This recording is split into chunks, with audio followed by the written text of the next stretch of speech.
Today on Typical Books, we're talking about Xmas or Hexmas or Kris Kringle. Christmas, I guess, is what most people call it. So I've got my cozy bookworm hat and some jingle bells to ring in this season. It's not my favorite season. I mean, obviously, Halloween is the most favorite season of horror fans for the most part. I mean, that's the time when the ghosties and goblins come out, right? I mean, in some traditions, like the UK, A Ghost Story for Christmas is the thing, and we'll talk about the most famous ghost story for Christmas of all. But it seems that almost all of the heavy hitters, big horror names, have some sort of Christmas or winter tale. And I really resent having to capitalize Christmas and use that same word over and over. So winter horror is where it's at for me. Now, I hear requests from time to time about winter horror or winter horror films. Over at deadairsplatterpictures.net, me and Wes get that question from time to time about winter horror. In the winter, we love covering winter horror movies, and there's a lot more of them. And I think because it's so much more picturesque, you have that one season where books a lot of the time take place over several seasons or years, or if it's in one season, it's not really about that one night because it's rare that a book covers one night. I mean, most recently, The Queen by Nick Cutter does cover like a feverish day, but most books span a couple days. So a lot of these are in the season, or it ends on Christmas, or it has one scene that is in Christmas. They're typically not all Christmas horror. So winter horror is really where it's at. Now, I have a weird relationship with the cold. I can't handle it. So number one, I don't like Christmas itself, the holiday, very much. I celebrate it in my own way, and you can go super witchy with it, or you can just go super dark with it, or keep it all to yourself and celebrate with a ghost story on Christmas Eve by yourself, or like with very few loved ones, and that's the best way, I think. But winter itself, the cold, I can't handle it. I have really bad nerve disorder in a way, Raynaud's disease, Raynaud's disorder, Raynaud's symptom, Raynaud's phenomena, whatever you want to call it, where the capillaries in my fingers and toes and nose and anywhere else just kind of freak out when they get cold. So I can't handle the cold. I am very susceptible to frostbite. So I have this disabling hatred of cold because I can't physically handle it very much. And you would think living up in the cold, crummy tundra that is Canada, I would be used to it. But no, it seems to be getting worse. But anyway, that aside, the cold terrifies me. So when it comes to winter horror, I prefer it on the page, really, because I can handle that a lot better to the point that you don't really notice it. And I think that's what's the fun challenge of having like these winter or autumn challenges of like what books are summer reads, what that take place in the summer and have summer themes, or the winter have winter themes. I mean, Dead Snow, the second one with like snowmobile murders and stuff, that's what we're looking for. But it doesn't like imprint itself so much when you're reading it. So you have to really think, okay, what is a winter horror book? So in the previous video, if you recall, not only do I have a hatred of Christmas and the cold itself, but Hallmark films about Christmas, there are a lot of them. So we went to Almont. I mentioned it in the previous video with To Hell with Hallmark was the book. There were 3 Christmassy books I talked about in that video, but we're talking about classic things that aren't out recently. These are things that are either very, very old or are annual winter reads for some people. Hallmark movies are an annual winter watch for some people. And hey, even the best of us, not me, but some people really like revel in that guilty pleasure sort of idea. I don't have any guilty pleasures, but maybe if I did, one is Creeping Little Tiny Small Towns. We went to Almont, where a lot of these Christmas movies are filmed, and went and spent a day in Christmas Town. And it is very Christmassy. It's a gorgeous little town. And that's what you sort of picture with this idyllic kind of Currier and Ives, old-fashioned Christmas, popping around to little shops to do all your Christmas shopping. And that's really what I wish every Christmas really was about, not like going to the mall in a rush to pick up crummy crap for people, but going to a small town like this to get thoughtful gifts. There's a wonderful apothecary with wonderful witchy stuff. If you're looking for stones or tarot cards and books, it was a really wonderful find. There are books to be had in a lot of the used stores, consignment stores, antique stores, and we found quite a few of those. I really love that. Even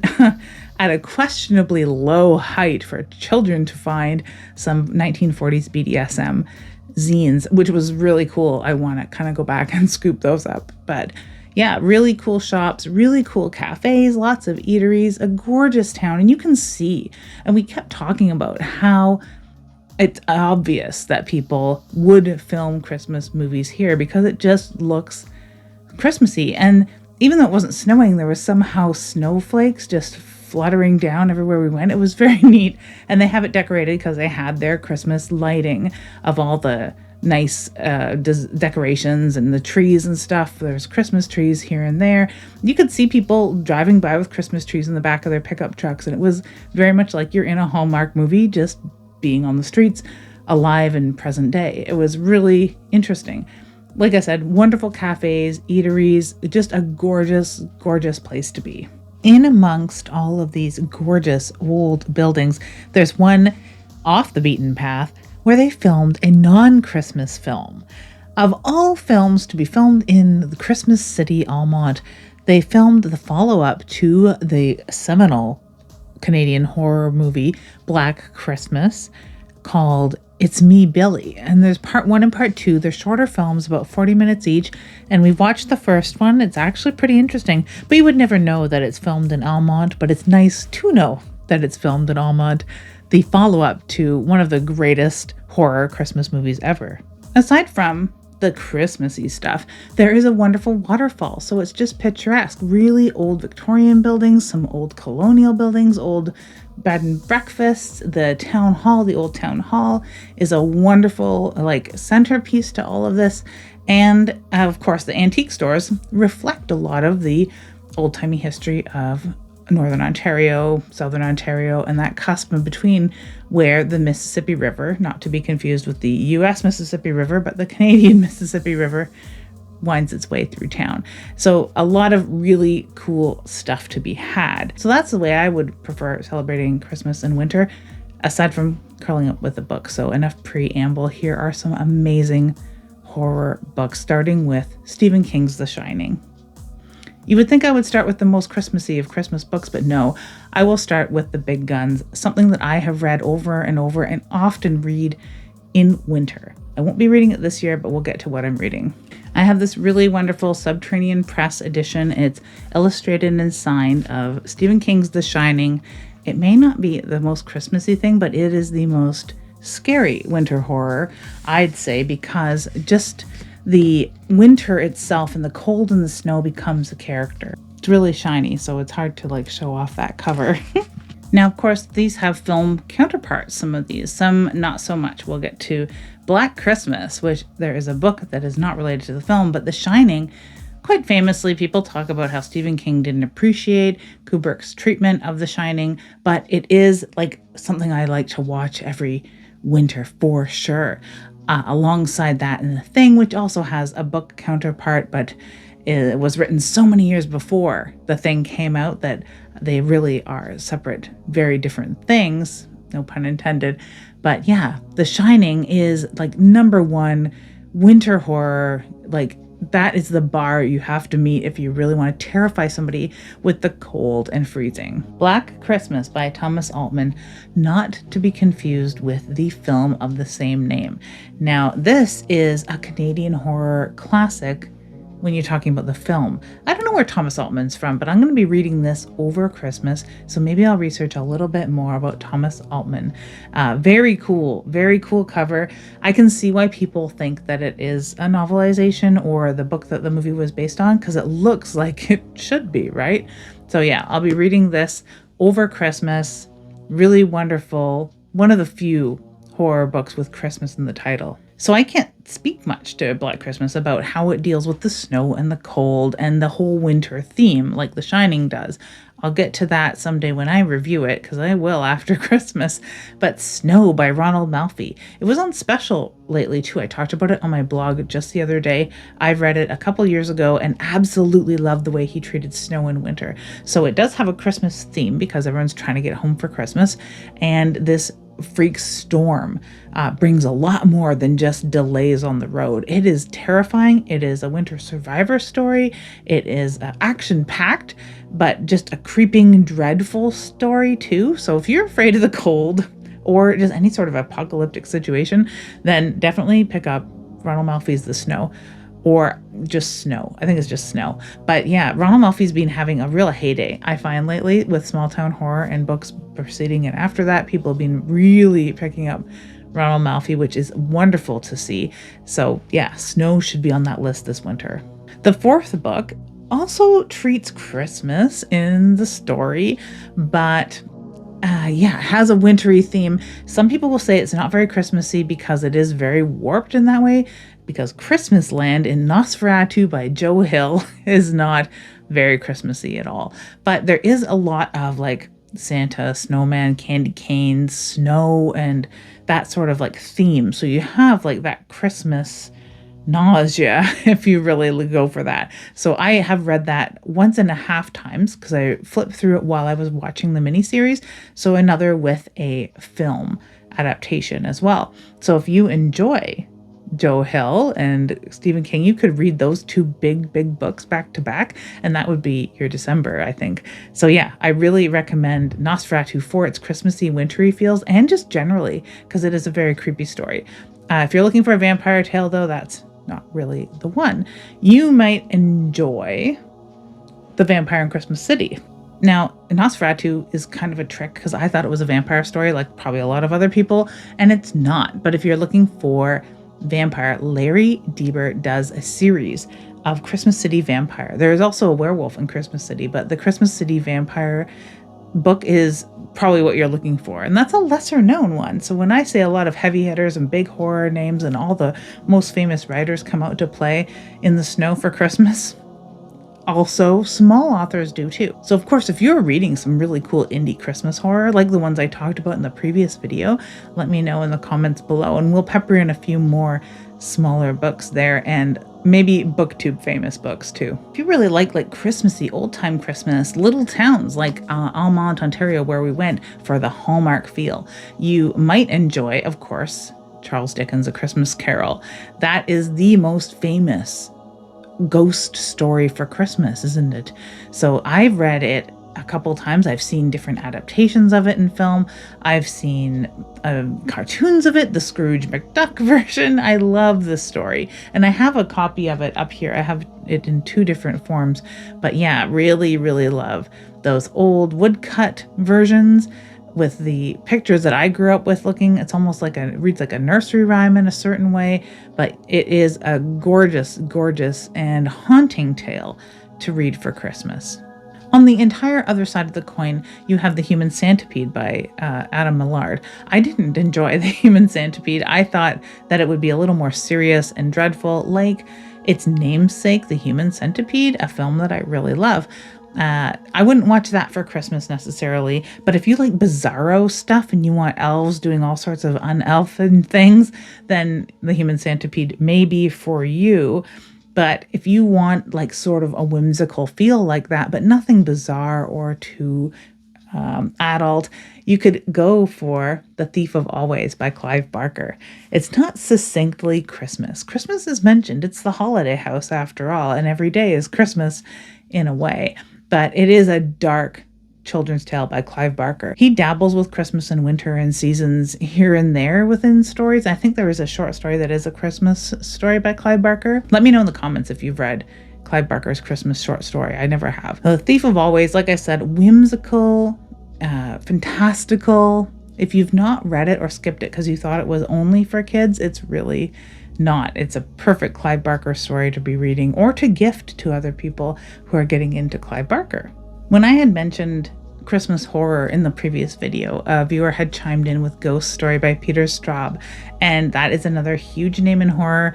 It is wonderful, and there is a movie adaptation for that one as well. I absolutely love that movie. I read Ghost Story when I was a little too young. I started reading the first few chapters, and I reread the first chapter a couple times and didn't get it, and thought I better save this for when I'm older. And I'm glad that I did and didn't try to forge ahead, and could really digest it and understand it in more adult terms in my 20s. And yeah, a really wonderful entry. If you're looking for something brooding and hard-hitting and emotional to read that isn't super steeped in Christmas, it's kind of a ghost story for Christmas, Peter Straub style. If cruelty is something that you're looking for Christmas, Snowblind by R. St. Clair might fit the bill. This is Regina from Regina's Haunted Library, who also edited and brought us Served Cold, a BookTube horror tube anthology. A lot of BookTube, horror tube, YouTube show hosts flexing their literary muscle in winter horror. And yeah, Served Cold, if you haven't picked it up already, I highly recommend that. But Regina also has Snowblind, which I had helped proofread. I think I was one of the, not a beta reader, because I believe it was already done, but it was being re-released elsewhere. But yeah, Snowblind, really highly recommend. It is dark, and it is a little brutal, and it is cruel, but it does feed on that winter landscape very much. Absolutely enjoyed Snowblind. Now, two books that I've not read. Where the Dead Go to Die by Erin Dries, which I really like Erin Dries' writing. I didn't realize that it was like a Christmassy winter horror, but it is a zombie tale set in a winter landscape, which there's very few of those. Like I've mentioned, Dead Snow is one of the few zombie winter movies. I really am looking forward to reading The Dead Go to Die someday, because it does tick a lot of boxes. And of course, Krampus by Bram. I really hope to get my hands on that. You will see the little Krampus behind me has come out to play as well. This little fellow you may recall from previous Krampus videos. We usually have him on our mantle. It's kind of, I suppose, Krampusnacht year-round here. I think that the imagery in Krampus by Bram would be something that I would probably hang on to as well. So I could see that being something that I would read or look through at least year after year, if it is as illustrated as Slewfoot. Now, of course, Hell House is another book that is sort of Christmas adjacent. Hell House by Richard Matheson. You wouldn't know it if you hadn't read it before, that it takes place on that week before Christmas, or a couple days before Christmas, and ends on Christmas Eve. It's one of my favorite not Christmassy Christmas books to read around the holidays. I think that would be a really good pairing with Ghost Story. Now, Hell House, of course, does have a movie adaptation as well. And they spend a lot of time in the house, but it does play on the Christmas theme a little bit, especially because it has date lines as it progresses day to day in that film. So you're very aware that it is December. Another book I have not read is Moon of the Crusted Snow by Wabasheg Rice, and I had gifted it to my uncle recently. He said it was a slow-moving but really effective story. I really do want to read that one as well, but it is a succinct winter horror taking place over Christmas with a huge power outage affecting a remote community. Terrifying. Right up there with Snow by Ronald Malfi. So I enjoyed the heck out of that, but I would like something with a more First Nations angle. So yeah, I'll definitely be reading Moon of the Crusted Snow someday. Also, right up there with Hell House, I think, is Rosemary's Baby by Ira Levin. Another heavy hitter, huge heavy hitter of horror. Rosemary's Baby is, of course, very famous for its film adaptation, and it does take place around Christmas time. It's something that didn't strike me at first because it's New York, so it's not like that winter horror. So if you're looking for the snow being an oppressive character, this wouldn't be it.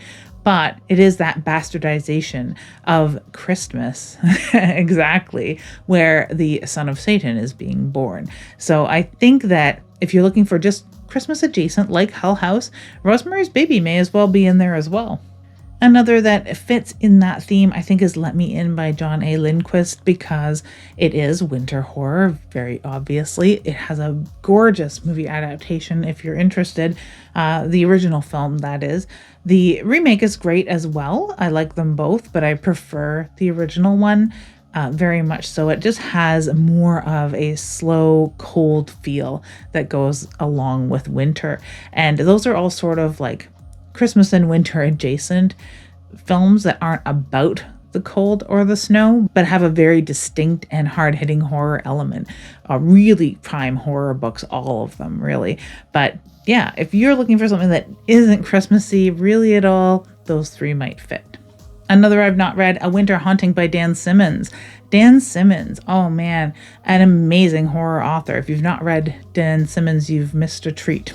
Which reminds me, there are no Richard Lehman Christmas stories or winter stories. If you know of a Richard Lehman winter story that I've missed out on or haven't realized, let me know in the comments. But yeah, Dan Simmons. Drood from the cover looks like it would be a winter thing. But yeah, he does A Winter Haunting. I think it goes along with A Summer's Tale, people say, but I haven't read either. I will have to get to it someday because I really like Dan Simmons most of the time. Drood wasn't for me, but everything I've read by him otherwise is. Now, you could talk about like Alma Katsu's The Hunger or Dan Simmons' The Terror and other books where people are snowbound, icebound up beyond the Arctic Circle, where it is kind of perpetual winter. And those count for sure. There's not as many of them, and they sometimes veer into just adventure. We're talking like strict horror here for the most part. So yeah, there's still not as many of those into the wild kind of horror, natural horror, survival books, right? If you know of more of those that fit the bill, like The Terror and The Hunger, that are so wretched that they're horror just by nature, let me know as well. Now, Darcy Coates has some winter horror. This is an entire series, the Black Winter series, and Dead of Winter, which I really enjoyed. This is a standalone, and this is part of a series. I absolutely love Darcy Coates books, and I really like when she breaks out of the haunted house. Now, there is a really wonderful haunted house in Voices in the Snow, and Dead of Winter is more of a survival horror, but absolutely lovely winter horror. If you're interested in Darcy Coates and haven't read any, or if you like some survival action horror, these really play on the cold and winter. Now, as for what I'm reading, Black Christmas by T. Altman will be coming up soon. It's nearing Christmas time itself, is it not? I have a birthday really close to that time. So, of course, there may be books coming my way that I'm not aware of. We'll see if there's any Christmassy ones in there, if there are any to be had. But previous gift, T. Kingfisher, What Feasts at Night. I've read the previous book, so I'm going to be turning into this. And it has kind of a Yuletide look to it, does it not? I don't know what season this takes place in. I think spring, because I flipped through it and noticed something about spring runoff and water dripping, but I'm not sure what season it takes place in. It just looks kind of holly jolly, so I'm excited about that, and we'll be watching a lot of winter horror films. Crimson Peak was filmed not too far from here as well, and we'll be watching that, as well as The Thing and Last Winter. A lot of movies that have to do with the fear of being frozen to death. I think that's my favorite winter horror theme, is like the threat of freezing to death, I think. So The Shining, Last Winter, and not so much with Crimson Peak, although if you're going to be frozen to death anywhere, it may as well be somewhere that beautiful. So I've got little tiny oranges to eat, Christmas decorations to unpack and sort through and get ready to see what my tree's going to look like this year. If you are reading anything really wintry for Christmas this year, let me know in the comments below, or are you going to pick something off of this list? Thank you so much for watching, and have an ooky, spooky day.